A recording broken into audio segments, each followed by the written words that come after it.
தமிழ் மக்களே வணக்கம்.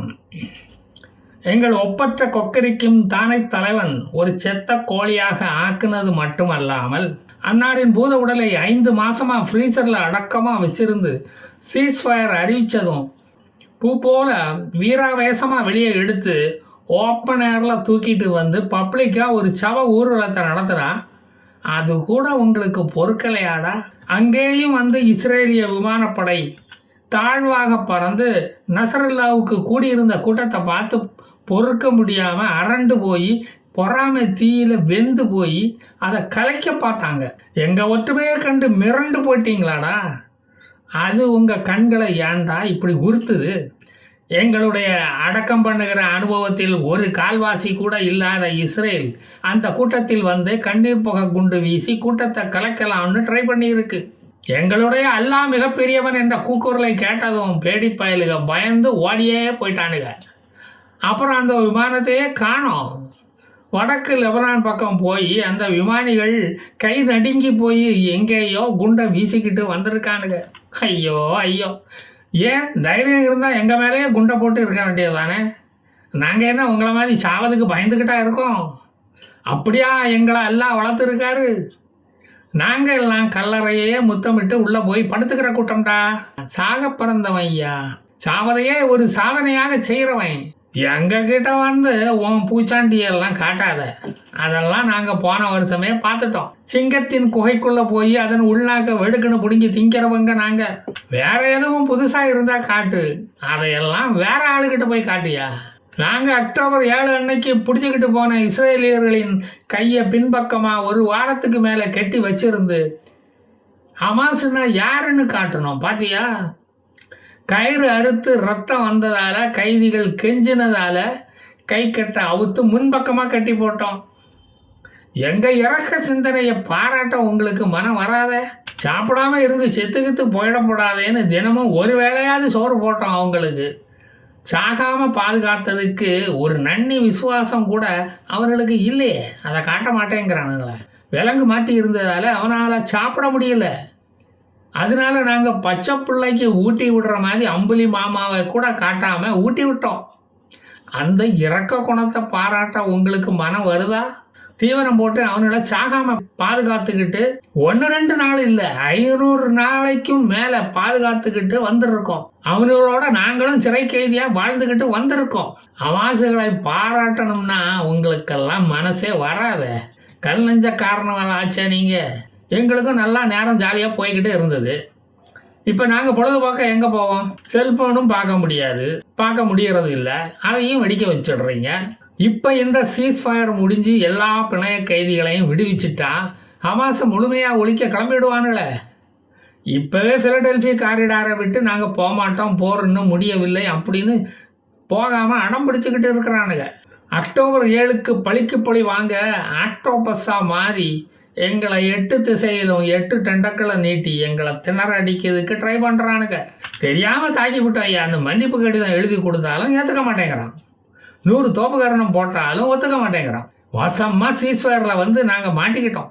இதற்கிடையில் சீனியர் ஹமாஸ் லீடர் பாசம் நயீம் ஹமாஸ்கள் காசாவை விட்டு வெளியேறி விலக தயார். வேறு ஒரு இண்டிபெண்ட் குரூப்பு காசாவை ஆளட்டும். ஆனால் சுதந்திர பாலஸ்தீனம் உருவாகும் வரை ஆயுதங்களை நாங்கள் கீழே போட மாட்டோம் என்று கூறுகிறார். 2 ஸ்டேட் கட்டமைப்புக்கு முன்பு நோ சொன்ன ஹமாஸ் இப்போ அதையாவது கொடுங்கப்பா அப்படின்னு கேட்குது. முன்பு அடைந்தால் தனி பாலஸ்தீனம், இல்லையேல் சுடுகாடு என்று முழங்கி கொண்டு இருந்தவர்கள் இப்போது வழிக்கு வந்திருக்கிறார்கள். ஹமாஸ் முன்னேற்ற கழகத்தில் உள்ள மெம்பர்கள் இனி நாடாள அனுமதிக்கப்பட மாட்டார்கள் என்று இஸ்ரேல் திட்டவட்டமாக சொல்லிவிட்டது. அது ஒரு ஜனநாயக படுகொலை இல்லையா? அது ஒரு ஜனநாயக படுகொலையாக தெரியவில்லையா உங்களுக்கு? 2005 இருந்தே ஹமாஸை ஆதரித்த இஸ்ரேல் அதன் பிறகு ஹமாஸுகள் தேர்தலையே நடத்தவில்லை. அராஜக அட்டூழியங்களை செய்து வந்தார்கள். அதனுடைய உச்ச கட்டம்தான் அக்டோபர் 7 சம்பவம். அதை தொடர்ந்தது தான் இந்த அடாவடித்தனம் எல்லாம். அதனால் இஸ்ரேல் ஒரே நாடு ஒரே தேர்தலை இப்போது அறிவிக்கப் போகிறது. கதறல் இன்னும் அதிகமாகும். யாஷர் சின்வர் அக்டோபர் 7 இஸ்ரேலிய இனப்படுகொலையை செய்யப்போவதை பற்றி கோமனியிடம் முன்னக்கூட்டியே மூச்சு கூட விடவில்லையாம். ஈரானுக்கு அது தெரியவே தெரியாதாம். 1200 இஸ்ரேலியர்கள் படுகொலை செய்யப்பட்ட இன்ப அதிர்ச்சியில் அவர் அதை கண்டுக்காம இருந்துட்டாராம். கண்டிக்கவும் இல்லையாம். ஏன்டா அப்படி செஞ்சேன்னு. அதன் பிறகு காசாவின் ஆடை ஸ்ட்ரிப் ஆகும் என்று அவர் கொஞ்சமும் நினைத்து பார்க்கவில்லையாம். இப்படி கண்ணு மண்ணு தெரியாம இஸ்ரேலு தாக்குவான், நம்ம மண்ணோடு மண்ணா போவோம் என்று அவர்கள் கனவுல கூட நினைத்து பார்க்கவில்லை. 90% கட்டடங்கள் ஹமாஸ் கழிவுகளாயின. அக்டோபர் 7ஆம் தேதி துப்பாக்கி ட்ரிகர்ல ஹமாஸ்கள் வச்ச விரல அதுக்கப்புறம் எடுக்கவே முடியலையே. நேத்தன்யாகு அடுத்த கட்ட பிணைய கைதி விடுதலையை பற்றி பேச்சுவார்த்தையை தொடங்குவதற்கு வேண்டுமென்றே காலதாமதம் பண்ணிக்கிட்டு இருக்காரு. அவருடைய எண்ணம் எல்லாம் ஹமாஸை முற்றிலுமாக ஒழித்து கட்டுவது. அதனால் தான் அவர் பேச்சுவார்த்தைக்கே விருப்பம் தெரிவிக்கவில்லை. மீதி இருக்கும் ஹமாஸ்களை ஊர்கா போட அருவாமனையை எடுத்து வைத்துக்கொண்டு திட்டமிட்டு கொண்டு வருகிறார்கள். ஹமாஸ் நிறுவனம் 2ஆக பிரிந்து ஒரு குரூப்பு அரசியல் கட்சியாகவும் இன்னொரு குரூப்பு ஹமாஸ் ஹிஜாப் போலீஸாகவும் செயல்பட போகிறதாம். துப்பாக்கியை கையில் பிடிக்கவில்லை என்றால் அவர்களுக்கு காக்காவலிப்பு நோய் வந்துடுமே. சட்டம் ஒழுங்கை ஹமாஸ் போலீஸ் பராமரிக்குமாம். அதற்காக சென்னை போலீஸ் அகாடமியில் வந்து போலீஸ் பயிற்சி மேற்கொள்ள போகிறார்களாம். தமிழ்நாட்டை போல் தலை சிறந்த போலீஸ் என்ற பெயரை அவர்கள் எடுக்கப் போகிறார்களாம். வீர வணக்கம், வீர வணக்கம், தமிழ்நாட்டுக்கு எங்கள் வீர வணக்கம். பாலஸ்தீன ஸ்டேட் உருவானதும் கவர்னரே இல்லாத பாலஸ்தீன அரசாங்கம் உருவாகுமாம். அரசாங்கம் நடத்தும் போது நம்மளை கண்ட்ரோல் பண்ண எவனுமே இருக்கக்கூடாது. ஒரு சர்வாதிகாரியை கண்ட்ரோல் பண்ண இன்னொரு சர்வாதிகாரி இருக்கக்கூடாதாம். அப்படி எவனும் தலையெடுத்தா தலையெடுத்துடுவாங்களாம். அல்-அக்ஸா மசூதியில் தொழுகையின் போது இஸ்ரேலிய குழந்தைகளை கொல்லுவது பாவம் இல்லை, அதை தாராளமாக செய்ய வேண்டும், தயக்கமின்றி செய்ய வேண்டும் என்று பாடம் நடத்துகிறார்கள். முதலில் இஸ்ரேலிய இளைஞர்களை குறிவையுங்கள், அப்புறம் குழந்தைகளிடம் போகலாம் என்று மசூதியில் உள்ள இமாம்கள் அன்போடு இரக்கத்தோடு பணிவோடு கற்பிக்கின்றார்களாம். அல்லாஹ் சொல்றான், இமாம் கேட்குறான், ஹமாஸ் நடத்துகிறான்.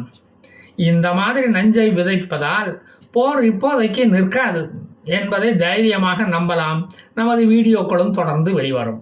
ஐரோப்பிய நாடுகளிடம் இருந்து அகதிகள் பெயரை சொல்லி $23 பில்லியன் அளவுக்கு நிதியை இதுவரை வாங்கி ஆட்டையை போட்டு இருக்காங்க இந்த ஹமாஸ் நிறுவனம். இதை ஒப்பிடும்போது 4000 கோடி ஸ்வாகா பண்ணது எல்லாம் வெறும் ஜுஜுபி தான். ஹசன் நசருல்லா நல்லடக்கம் ஷோ நடந்து கொண்டிருந்த போது எல்லா ஹமாஸ் ஹிஸ்புல்லாக்களின் டாப் லீடர்ஸ் என்று சொல்லப்படுகிற டாப்லெஸ் லீடர்கள் அந்த சவ ஊர்வலத்துக்கு அட்டன் பண்ண வந்திருந்தார்கள். ஒரே ஒரு பங்கர் பஸ்டர் பாமை இஸ்ரேல் இராணுவம் போட்டிருந்தா எல்லோரும் ஒரே இடத்துல காலியாகி மேல் உலகத்தில் கூடியிருப்பாங்க. ஆனால் அப்பாவிகளும் உடன் கொல்லப்படுவதை இஸ்ரேல் விரும்பவில்லை. அவர்களை தனித்தனியாகவே நாம் கொண்டு கடலாம் என்று முடிவெடுத்து விட்டார்களாம். The leaders survived now at the mercy of the Israel Air Force officers. இனி ஹசன் நசருல்லா சமாதியில் தயிர் வடைகளும் அல் ஜசீரா பத்திரிகைகளும் படைக்கப்படும், சப்லா கட்டைகளில் பஜனைகள் நடத்தப்படும். இறைவன் மிக பெரியவன், அவன் அதையெல்லாம் நடத்துவான். நான் மீண்டும் வந்து மீதி கதைகளை சொல்கிறேன். ஜெய் ஹிந்த்.